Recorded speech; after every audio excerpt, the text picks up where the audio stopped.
حضرت عمر رضی اللہ تعالیٰ عنہ کو کون نہیں جانتا، کون ان کے نام سے ناواقف۔ حضرت عمر نے کفر کی دیواروں کو، کفر کو لرزہ خیز رکھا۔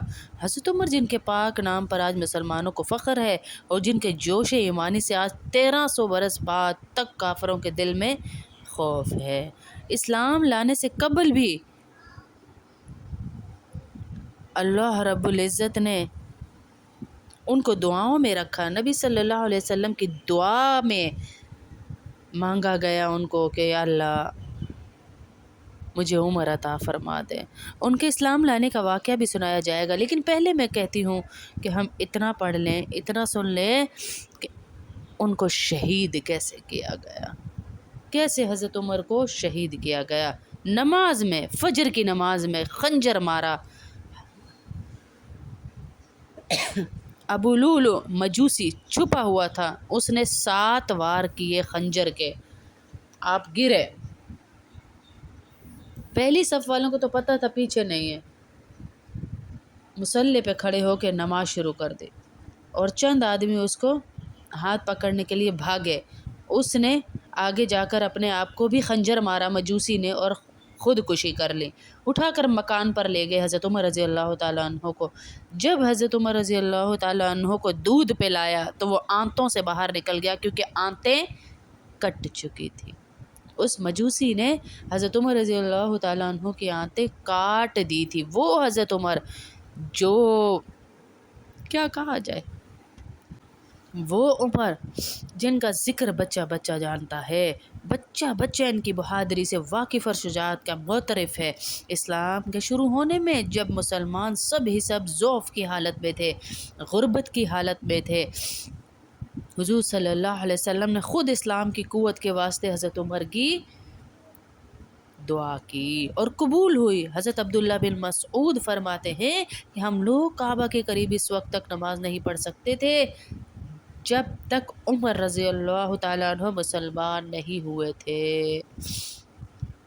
حضرت عمر سے جو دین کو، جو اسلام کو قوت ملی، جو ہمارے نبی صلی اللہ علیہ وسلم کو حوصلہ ملا۔ حضرت علی فرماتے ہیں کہ اول ہر شخص نے ہجرت چھپ کر کی، مگر جب عمر نے ہجرت کا ارادہ کیا تو تلوار گلے میں ڈال لی، کمان ہاتھ میں لی اور بہت سے تیر ساتھ لی اور مسجد میں گئے، طواف اطمینان سے کیا، پھر نہایت اطمینان سے نماز پڑھی۔ اس کے بعد کفار کے مجمع میں گئے اور فرمایا کہ جس کا دل چاہتا ہے کہ اس کی ماں اس کو روئے، اس کی بیوی رانڈ ہو جائے، اس کے بچے یتیم ہو، وہ مکے سے باہر آ کر میرا مقابلہ کرے۔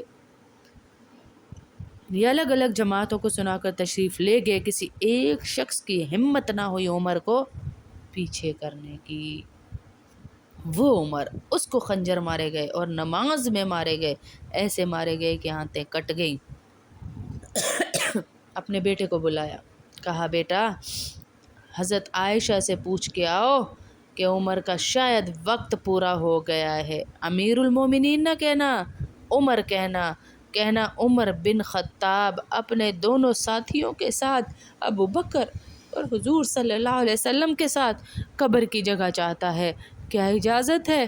پوچھ کے آؤ، اور اگر مجھے اجازت مل جائے تو مجھے وہاں دفن کرنا، ورنہ مجھے عام قبرستان میں داخل کرنا۔ عبداللہ بن عمر تشریف لے گئے۔ اماں عائشہ بیٹھی رو رہی تھی۔ کہا اماں جان، میرا باپ عمر بن خطاب اجازت چاہتا ہے قبر کی کہ دونوں ساتھیوں کے ساتھ اجازت مل جائے، ہاتھ جوڑے۔ حضرت عائشہ غمگین ہو گئی، کہا عبداللہ یہ جگہ تو میں نے اپنے لیے رکھی تھی کہ میں اپنے خاوند اور باپ کے ساتھ یہاں دفن ہوں گی، کسی کو نہیں دوں گی، لیکن اگر عمر کی خواہش ہے تو اس جگہ کا عمر سے زیادہ مستحق کوئی نہیں ہے۔ عمر، یہ تھے حضرت عمر۔ بیٹے نے آ کر کہا ابا جان مبارک ہو، اجازت ہو گئی۔ کہا بیٹا ہو تو گئی، لیکن میری حیا میں دے دی، پر جب میری میت اٹھاؤ تو دروازے پر جا کر رکھنا اور ایک دفعہ دوبارہ اجازت لینا، ہو سکتا ہے میری حیا اور شرم میں اجازت دے دی اور میرے مرنے کے بعد شاید اجازت نہ ملے، پوچھ لینا، اجازت ملی تو دفنانا ورنہ نہیں۔ حضرت علی اور حضرت حسن تشریف لائے جس دن انتقال ہو رہا، تو گھبراہٹ دیکھی۔ حضرت علی نے فرمایا عمر موت سے ڈر گئے ہو؟ کہا نہیں، موت سے نہیں ڈرا، موت کے بعد کیا ہو گیا اس سے ڈر گیا۔ یہ کون کہہ رہا ہے؟ میرے بعد کوئی نبی ہوتا تو عمر ہوتا، جس کے لیے نبی صلی اللہ علیہ وسلم فرما رہے ہیں، آپ نے کہا آج رات میں جنت میں گیا تھا، میں نے بہت خوبصورت محل دیکھا، سونے چاندی زمرد یاقوت کا محل۔ میں نے کہا یہ کس کا ہے؟ تو کہا گیا یہ عمر کا ہے، یہ عمر کا ہے۔ وہ عمر کہہ رہا ہے کہ موت کے بعد جو ہوگا اس سے ڈر رہا ہوں۔ آپ مسجد میں انٹر ہوئے، ایسے لوگ تھے، ادھر ابو بکر تھے، عزت عمر تھے، آپ نے یوں ہاتھ پکڑ لیا دونوں کے، ادھر ابو بکر ادھر عمر، کہا قیامت کے دن میں ایسے اٹھوں گا کہ ادھر ابو بکر ہوگا اور ادھر عمر ہوگا۔ وہ پوچھ رہا ہے، وہ عمر کہہ رہا ہے موت سے نہیں ڈر رہا ہوں، موت کے بعد کیا ہوگا اس سے ڈر رہا ہوں۔ تو حضرت علی نے فرمایا کیوں ڈرتے ہو؟ میں گواہی دیتا ہوں، میں نے کئی دفعہ اللہ کے نبی صلی اللہ علیہ وسلم سے سنا کہ جنت کے بڑی عمر کے، جنت کی بڑی عمر کے لوگوں کا سردار ابو بکر اور عمر ہیں۔ ہاں جی، تو آپ نے کہا قیامت کے دن گواہی دو گے؟ کہا میں بھی گواہی دوں گا، میرا بیٹا حسن بھی گواہی دے گا۔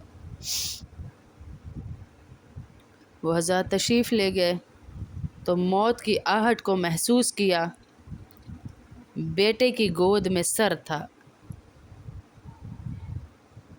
عبداللہ بن عمر۔ کہا بیٹا مجھے زمین پہ لٹا دو، مجھے زمین پہ لٹا دو۔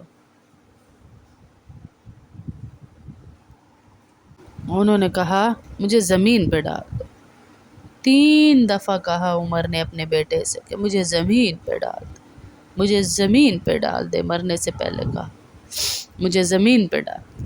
ان کا جی نہیں، باپ کو زمین پہ ڈالنے کا جی نہیں چاہ رہا تھا، پھر بھی کہا عمر مجھے زمین پہ ڈال دو۔ اپنا چہرہ مٹی پہ یوں رکھ دیا، مٹی پہ منہ ملنے لگے ایسے، اور کہہ رہے ہیں وَيْلٌ لَكَ يَا عمر إِن لَمْ يَغْفِرْ لَكَ رَبُّكَ۔ اے عمر اگر تیرے رب نے آج تجھے معاف نہ کیا تو تو ہلاک ہو گیا، تو برباد ہو گیا۔ اگر تیرے رب نے تجھے معاف نہ کیا، مٹی میں اپنا چہرہ رول رہے ہیں، ہماری جرتیں دیکھیں، ہمارے حوصلے دیکھیں، صبح گناہ، رات گناہ، دن گناہ، شام گناہ، پھر بھی جرت ہے ہماری۔ 1,24,000 میں سے 1,00,000 میں سے یہ وہ عمر ہیں جن کو مانگا گیا، اور وہ کہہ رہے وَيْلٌ لَكَ يَا عمر، اے عمر تو ہلاک ہو گیا اگر تیرا رب تجھ سے ناراض ہو گیا، اگر تیرے رب نے تجھے معاف نہ کیا۔ یہ کہتے کہتے کہتے جان نکل گئی۔ ہیں جی، آپ نے وصیت فرمائی تھی کہ میرا جنازہ صہیب پڑھائیں، جنازہ پڑھایا گیا، وصیت کے مطابق اسی طرح رکھا گیا حضرت عائشہ رضی اللہ تعالی عنہ کے دروازے پہ، اور پھر اجازت مانگی گئی، پھر اجازت مانگی گئی۔ یہ ہے عمر، یہ ہے عمر، یہ ہے عمر۔ فرمایا بیٹے نے اماں جان میرا باپ عمر بن خطاب دروازے پہ پہنچ چکا ہے، اندر آنے کی اجازت مانگ رہا ہے۔ اماں جان عائشہ نے فرمایا مرحبا یا عمر، ہم عمر کو خوش آمدید کہتے ہیں، اور خود باہر تشریف لے گئیں۔ حضرت عمر مردہ ہیں اور خود باہر تشریف لے گئیں، ان سے بھی پردہ۔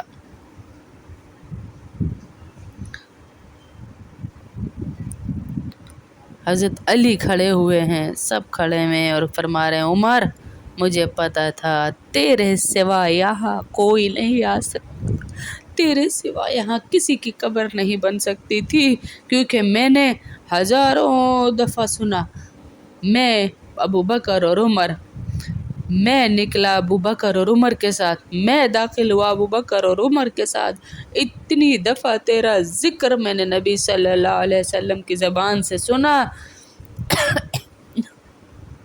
آج مجھے یقین ہو گیا کہ تیرے سوا کوئی نہیں آ سکتا تھا یہاں، تیرے سوا کوئی نہیں آ سکتا تھا یہاں پہ۔ یہ تھے ابو بکر، یہ تھے عمر، یہ تھے ابو بکر، یہ تھے عمر، یہ دو یار ایسے تھے ہمارے نبی کے کہ ہزار دفعہ ان کا ذکر سنا۔ اور یہ وہ لوگ تھے جنہوں نے رضی اللہ تعالیٰ عنہ کا ٹائٹل سنا، ملا، اور پھر بھوک کو گلے لگایا، پیاس کو گلے لگایا، تکلیفوں کو گلے لگایا اور اس دنیا سے چلے گئے۔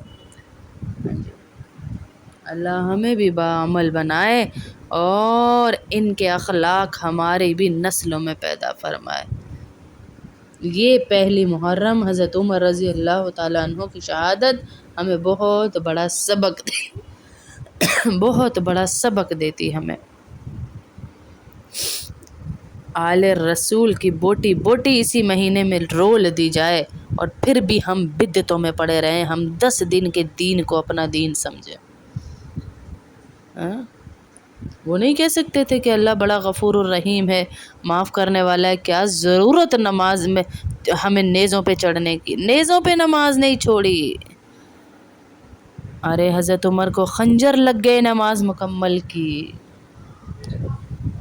میں اسے انسان ماننے کے لیے تیار نہیں جو گناہ کرتا جائے اور اللہ کی غفور الرحیم ہونے کا دعویٰ بھی کرتا جائے، پکڑے گا اللہ، اور وہ انسان ہی نہیں جس سے خطا نہ ہو، لہٰذا توبہ کو پکڑیں، اللہ کا واسطہ توبہ توبہ توبہ کریں، استغفار کریں۔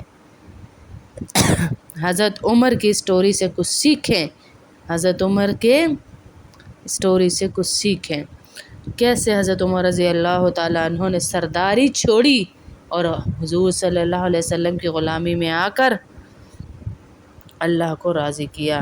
آپ 1 کروڑ دفعہ بھی اپنی توبہ کو توڑ کر اللہ کے پاس آئیں گے، اللہ آپ کو طعنہ نہیں دے گا، اللہ آپ کو طعنہ نہیں دے گا۔ یہ محرم کی پہلی تاریخ کا میسیج ہے آپ کو کہ اسلام قربانیوں کا نام ہے، اسلام قربانیوں کا نام ہے میری بہنوں، اسلام قربانیوں کا نام ہے۔